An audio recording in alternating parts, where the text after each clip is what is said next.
Embedding safeguarding in the class naturally follows on from the health and safety activities that we do. With safeguarding, I try to wrap that up in what I call the class value base. It's something I've taken from management experience in terms of building a team. So I look at my class, my group of learners, each one as a team, and I tell them that's the approach I take. And we look at the values that we want, which will also enhance and protect them in terms of safeguarding. I do tell them about the safeguarding policy and where to go and how to use that as part of Gateshead Council's policy.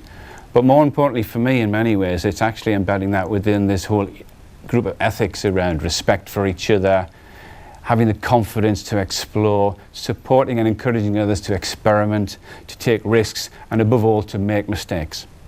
I've developed a lot of resources in my practice for both maths and English, and here's one example I'd like to share with you now. I designed this when I was teaching a maths session. It was around decimals.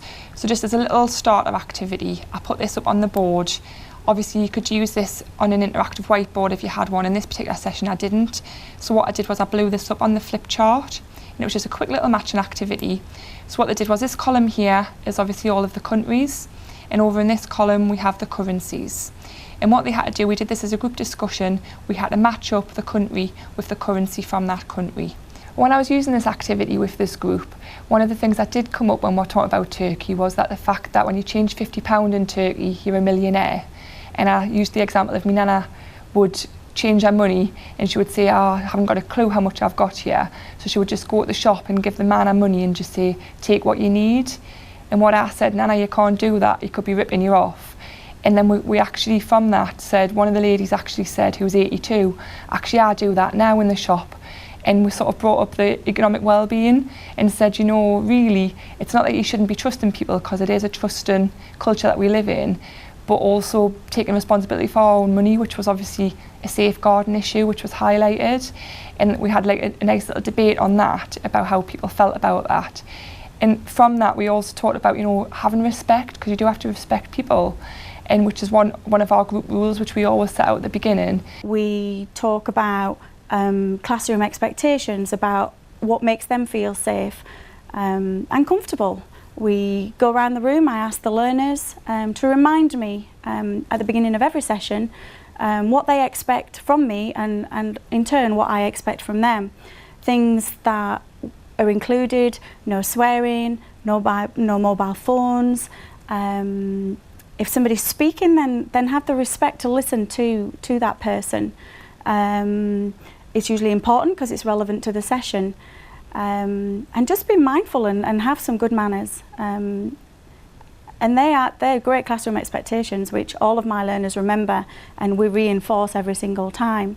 I think it's crucial because it also embeds safeguarding within my practice. It's crucial that they feel safe, that they want to come and learn, and if that environment is more friendly, is more approachable, then the learning is easy.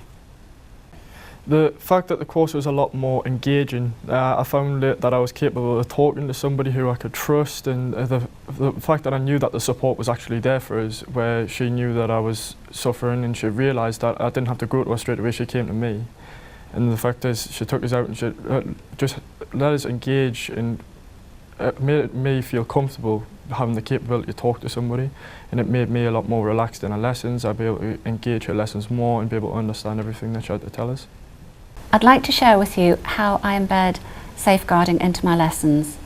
I'd like to take a very practical view. On week 1, I like to establish the ground rules and get all my learners to agree to them. They have to treat one another with respect. I like to try and get a group mentality so that they're working as one and looking after one another. They need to support each other, and I often try and get them into groups, and they will give positive criticism of somebody else's work, and then they'll have to receive positive criticism from another person. I want them all to feel that they're a very valued member of the group. In a nutshell, I want everyone to feel welcome and safe.